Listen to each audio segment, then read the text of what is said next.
Thank you, Chair. And I just want to acknowledge that I've had to step out and attend another speaking commitment. So I apologise if I am repeating something or asking a question that a colleague has asked earlier when I wasn't here.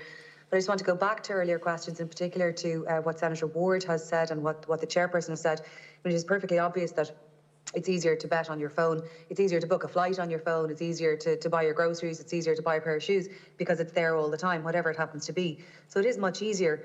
And I think what Senator Ward has said about the data and the conflation between the UK and Irish data is important. And Mr. Lejeune, I asked you at the beginning what it was that you thought that made that online was safer than retail. And I think you used that data, and I said I didn't necessarily accept the correlation. Is there anything else that you'd like to add at this stage?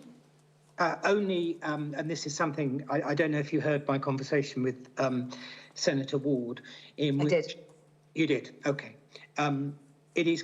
It is absolutely correct, I think, to say that just taking UK data and applying it to the situation in the state would be rash. And one of the whole reasons why people around this table are in favour of having a regulator is because they will have will have the ability to raise that data. It's as simple as that, and I'm not disputing the possibility that the comparisons may not be 100%, because I do not know. I understand. I suppose where I'm coming from is that to have a regulator in order to generate data is a sort of an unfortunate reason to have it, because what we're hearing and what we saw in your submissions, your written submissions to us, was the efforts that your organisation, some of which are extremely large, profitable, capable, extremely sophisticated in terms of their research models, their behavioural planning, their attitudinal analysis, the psychology around all of the different things going behind that.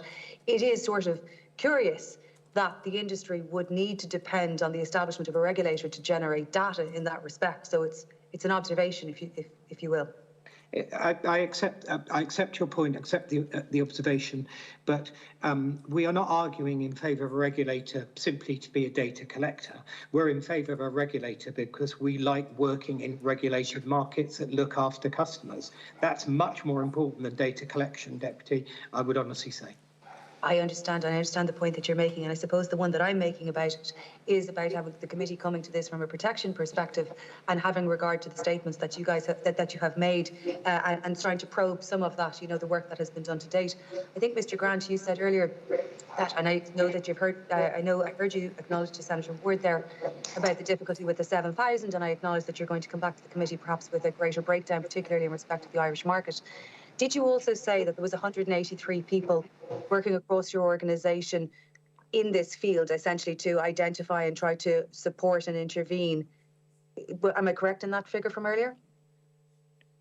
Sorry, Deputy Karen McNeill, I've just come in there. Yes, 180 people across the Safer Gambling operations team, people dedicated to minimising harm, and they do different jobs. People, we monitor the customers 24/7, so that's the large bulk of people. There'll be other people in the back office who will be more sophisticated in the training with customers and the interactions with customers. There's a whole range of people who are there to help. Sure, and is that across the UK and Ireland or just Ireland?